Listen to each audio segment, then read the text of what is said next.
Pada hari Kamis tanggal 9 September tahun 2021 pukul 13.45, Kantor Distrik Navigasi Kelas 1 Palembang menerima kunjungan kerja staf ahli Menteri Bidang Logistik, Multimoda dan Keselamatan Perhubungan Bapak Dr. Kris Kuntadi dan memberikan pemaparan dengan tema Manajemen RIS Lini 2.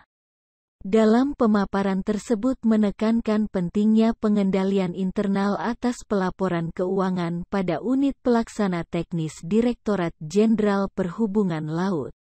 Di samping itu pula peningkatan kualitas sumber daya manusia yang memiliki integritas, transparan dan akuntabel. Assalamualaikum warahmatullahi wabarakatuh. Selamat siang, salam sejahtera, salam kebajikan, namo buddhaya, Om Swastiastu. Kawan laut, pada hari ini kantor Disnap Palembang kedatangan tamu dari kantor pusat, yaitu staf ahli Menteri Bidang Logistik, Multimoda dan Keselamatan Perhubungan, yaitu Bapak Dr. Kris Kuntadi, SE. Ini panjang sekali. Saya bacakan semua ini. Ya, gimana nyamannya saja gitu. Ya Pak Kris ini bukan orang yang asing ya buat kita, karena beliau sudah berkali-kali ke sini ya. Termasuk tadi pengalamannya bahwa Bapak sudah pernah bertugas di Palembang tahun 2001 ya Pak, selama 4 tahun. Alhamdulillah sudah hafal, termasuk juga ternyata kalau tadi ceritanya tuh asetnya navigasi itu ternyata sering dilewati ya Pak. Iya.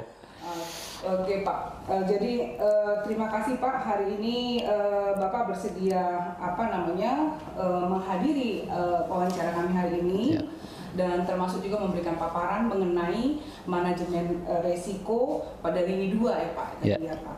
Nah, Pak, pada kesempatan ini saya memperkenalkan diri terlebih dahulu. Nama saya Mary, Pak. Ya, mungkin Bapak masih Bu Mary. Dengan saya berapa kali? Berapa kali ketemu? Iya, saya sekarang masih di sini Pak, masih di atas, masih di VTS ya.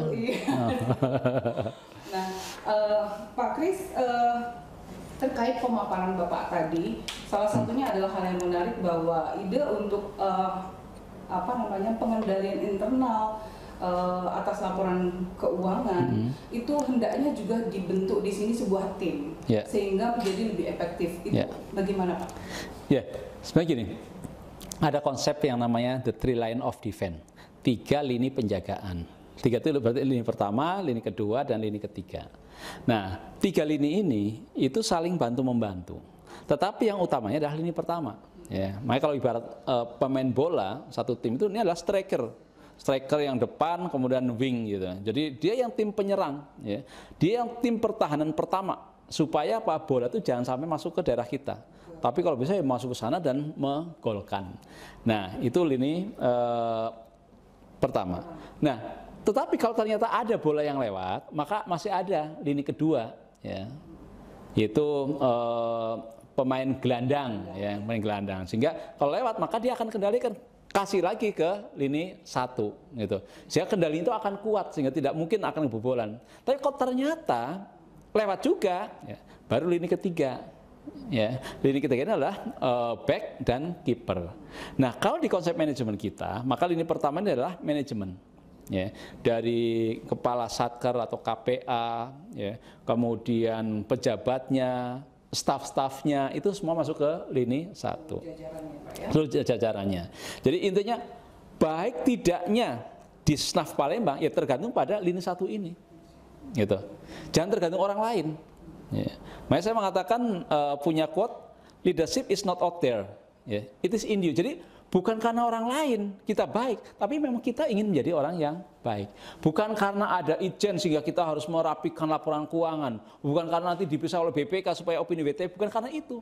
Tapi memang kita ingin menata keuangan dan baik. Kita ingin mengendalikan pelaksanaan pekerjaan kita itu dengan baik. Nah, itu yang harus kita lakukan. Nah, itu di lini 1. Nah, tetapi kadang-kadang ya bisa jadi ya, namanya orang, ternyata ada yang kurang pas, ada yang kelewatan. Nah, makanya dibikinlah lini kedua. Apa itu lini kedua?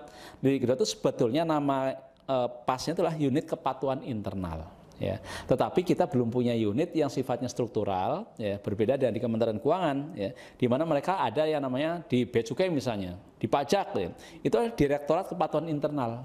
Siapa kepalanya? Direktur Kepatuhan Internal eselon 2. Ya, jadi unit eselon 1 ada eselon 2 yang mengurusi kepatuhan internal, nanti di unit eselon 2 ada eselon 3 yang mengurusi kepatuhan internal.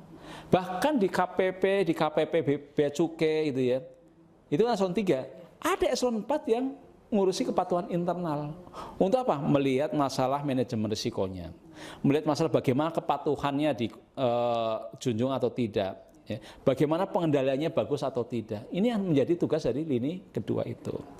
Nah, karena kita belum punya unit kepatuhan internal, maka Kementerian Perhubungan sejak 2017 kita membentuk namanya Tim Penilai Pengendalian Internal atas Pelaporan Keuangan. Ya. Jadi tim penilai PIPK, ya, atau Internal Control Over Financial Reporting. Jadi bagaimana laporan keuangan, ya, itu kan harus dikendalikan, ya, supaya laporan keuangannya bagus.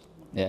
Nah, pengendalian itulah yang kemudian dinilai oleh lini kedua tadi, ya, oleh tim tersebut. Ya. Sehingga ketika nanti direview oleh Itjen, ya, sebagai lini ketiga, itu sudah bagus. Kenapa bagus? Karena memang di Disnaf Navigasi pingin laporannya bagus, bukan karena mau direview oleh Itjen atau mau diperiksa oleh BPK. Nah, ini yang kita lakukan. Walaupun ya sekarang Disnaf Navigasi Palembang itu belum punya namanya tim penilai PIPK. Kenapa? Karena bukan satker sampling. Ya. Tapi di tempat lain seperti STPI, kemudian Direktorat Prasarana di darat dan beberapa yang lain, ya, itu mereka ada, gitu. Dan di laut juga ada beberapa, ya, kalau saya 2 atau 3, ya, apakah eselon 2 atau eselon 3 yang menjadi satker sampling. Tetapi ini bukan suatu persyaratan yang harus dia menjadi satker sampling baru melaksanakan itu. Kita inisiatif sendiri pun akan sangat bagus. Ya. Misalnya Kadisnaf kemudian ingin membentuk, oke, saya bentuk tim penilai PIPK. Ya. Yang tugasnya apa? Untuk mengendalikan ini. Ya. Dan saya pikir ini sangat relevan dengan proyek perubahan, ya, Kadisnaf yang akan membentuk atau akan membangun manajemen risiko untuk pengelolaan aset ini. Dan ini akan sangat kuat untuk dukungan itu. Ya. Terus mengenai tadi Pak, berarti untuk lini kedua ini di Disnaf itu orang-orangnya tuh siapa Pak? Ya, karena ini adalah sifatnya internal, maka orangnya orang internal, ya, orang internal. Yang bisa jadi dia sebenarnya melakukan pekerjaan yang lain. Dia diminta untuk menjadi juga tim penilai. Ya. Mesti orang keuangan ya Pak ya, gitu ya. Apa maksudnya? Yang penting dia bagaimana Pak kalau besar? Ya, ada sebenarnya persyaratan tim itu 3. Ya. Yang pertama dia paham akuntansi, ya. Yang kedua dia paham teknologi informasi, yang ketiga dia paham bisnis organisasi itu, ya. Tapi tiga-tiganya tidak harus dipegang oleh satu orang, ya. Kolektif kolegial. Oh, ada yang ngerti akuntansi nih, ada yang ngerti teknologi informasi, ada yang ngerti bisnis operasinya Disnaf. Nah, itu satu tim itu yang melakukan itu. Sehingga dia secara tim itu nanti membentuk bagaimana risk control metriknya. Jadi matrik pengendalian risikonya. Ya. Jadi kita petakan apa saja risiko-risiko yang ada, kemudian bagaimana kita mengendalikan supaya risiko tadi itu tidak terjadi. Nah, jadi kenapa dia punya pekerjaan misalnya, dia kan juga Kabag TU yang bertanggung jawab laporan keuangan, ya sekaligus dia bertanggung jawab menyusunnya dan dia juga bertanggung jawab untuk menilainya, gitu. Tapi kan apa yang harus dilakukan kan berbeda-beda, ya. Harapannya secara substansi dia akan bisa melakukan itu. Nah, kemudian nanti sesudah ini Pak Kadisnaf bisa menjadikan ini sebagai bahan ya Pak ya, untuk proyeknya ya Pak ya. Nah selanjutnya Pak. Terkait mengenai aset yang tadi kita sempat bicarakan bahwa pengelolaan aset itu juga sangat penting dilakukan oleh Distrik Navigasi Palembang, terutama kalau kita lihat sekarang distrik ini punya aset yang lumayan mahal sekali ya Pak, secara ininya, termasuk juga teknologi yang digunakannya seperti contohnya seperti VTS tadi Pak. Nah VTS sendiri saat ini ada program Direktorat Jenderal Perhubungan Laut Pak. Wins-nya adalah untuk nantinya melaksanakan pemanduan elektronik, secara elektronik begitu ya. Sehingga nantinya kapal-kapal yang akan masuk dari ambang luar menuju ke dalam pelabuhan itu dipandu secara elektronik dengan memanfaatkan peralatan VTS. VTS. Nah, bagaimana pendapat Bapak mengenai rencana e-pilotage dan juga bagaimana sih VTS ke depannya kalau menurut Bapak secara dinilai sebagai sebuah aset? Ini suatu yang sangat ideal, ya. Tapi ideal itu bukan sesuatu yang istilahnya ngawang-ngawang, ya. Ini yang harus benar-benar kita raih, ya. Kalau di udara, itu ada namanya ATC, ya, menara ATC. ATC itu ibaratnya keselamatan, kemudian lalu lintas, manajemen, ya, pesawat itu ada di ATC tersebut. Ya. Nah, mestinya VTS pun fungsinya juga sama karena dia ada di menara, kemudian dia bisa memantau dan dia teknologinya pun juga teknologi yang mutakhir, maka dia harus bisa menjalankan fungsi itu. Ya. Selama ini, ya, itu kan masih secara mungkin secara fisik, per radio gitu ya. Sementara tidak menggunakan benar-benar alat yang dimiliki secara teknologi oleh VTS itu. Dan ini yang kalau bisa digunakan untuk sampai memandu, ya, sampai mengarahkan gitu, sehingga tidak perlu lagi secara fisik gitu, itu akan sangat-sangat bagus. Jadi linknya itu persis dengan ATC tadi di penerbangan. Jadi yang akan memandu dia harus geser kanan, geser kiri, dia harus berhenti dulu. Kita membiarkan kapal lain yang masuk, ya. Termasuk urutan-urutannya siapa dulu yang harus dilayani itu akan bisa dilayani dengan VTS tadi. Ya. Sehingga ketika mereka misalnya melakukan pembayaran untuk PNBP-nya, ya, pendapatan negara bukan pajaknya, dia merasa oh ya sebanding karena saya berkurang biaya di tempat lain, ya. Kemudian saya mendapatkan fasilitas dari VTS itu. Pelayanan jasanya ya Pak ya? Pelayanan jasanya. Nah terkait itu Pak mungkin juga bisa saya sampaikan bahwa kalau saat ini kami juga sedang berusaha terus berusaha untuk memperbaiki ya Pak ya, memperbaiki kualitas peralatan dan juga kompetensi. Nah ini Pak masalah kompetensi ini, kan ini masalah klasik barangkali Pak ya. Nah seharusnya bagaimana sih Pak kualitas dan kuantitas sebuah sarana seperti yang kami punya ini, itu seharusnya SDM-nya ini kan memang harus kompeten gitu ya. Nah tapi masalahnya ini Pak, ini curcol jadi Pak. Jadi masalahnya kompetensi dan kuantitas pegawainya juga tidak sebanding gitu Pak. Pandangan Bapak? Saya pikir gini, ada istilah yang namanya the man behind the gun. Ya.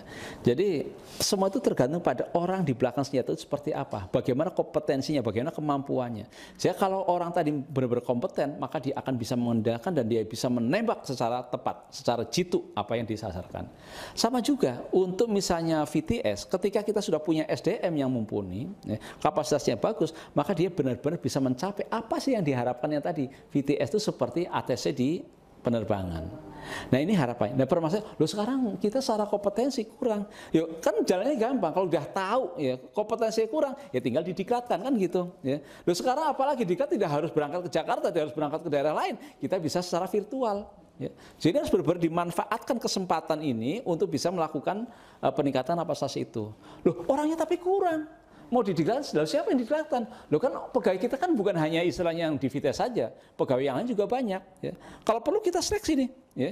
Kita seleksi kira-kira siapa yang mempunyai kecenderungan, punya minatan, ya, untuk ditempatkan sebagai tenaga di VTS tadi, sehingga kita benar-benar mempunyai calon yang banyak, gitu ya. Bahkan kalau kita sudah punya calon yang banyak, itu kita bisa rent mana yang kira-kira paling bagus untuk bisa memegang. Ketika ini sudah giliran istirahat misalnya, ya, maka kita punya cadangannya. Jadi kita bentuk sebanyak mungkin. Ya. Sama seperti misalnya di PBJ, ya, pengadaan barang dan jasa.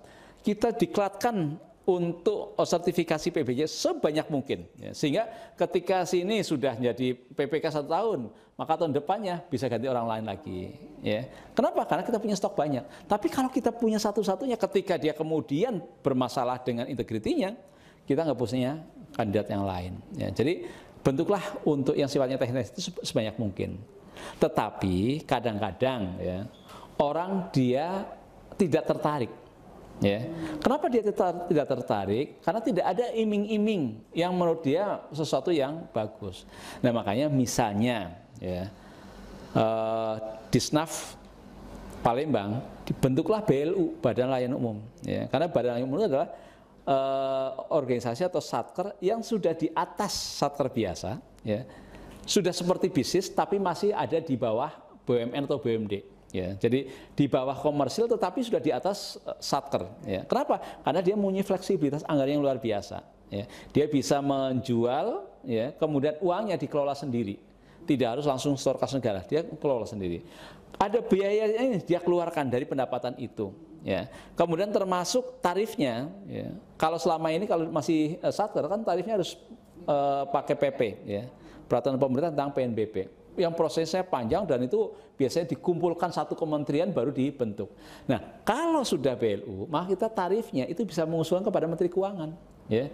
Dengan peraturan Menteri Keuangan atau dengan putusan Menteri Keuangan ditetapkan tarifnya sekian. Jadi bisa per BLU itu sendiri, ya. Nah, tentunya seperti ini ketika kita butuh, kita butuh orang untuk diklat, kita siapkan anggarannya, ya.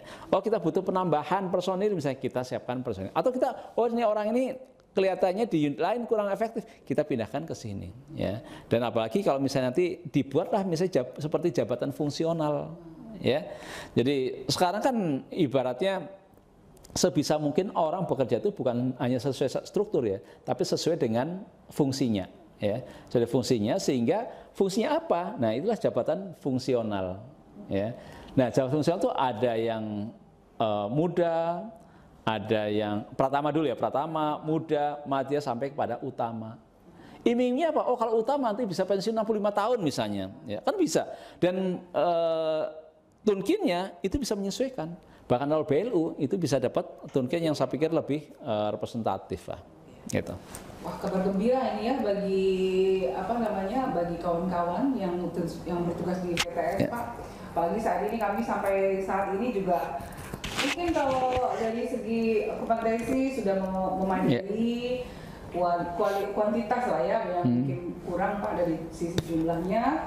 Nah, mungkin nanti seperti yang Bapak bilang tadi, kalau memang jadi BLU itu berarti ada kemungkinan untuk peningkatan pendapatan bagi teman-teman, sehingga membuat juga lebih bersemangat lagi, ya Pak. Betul.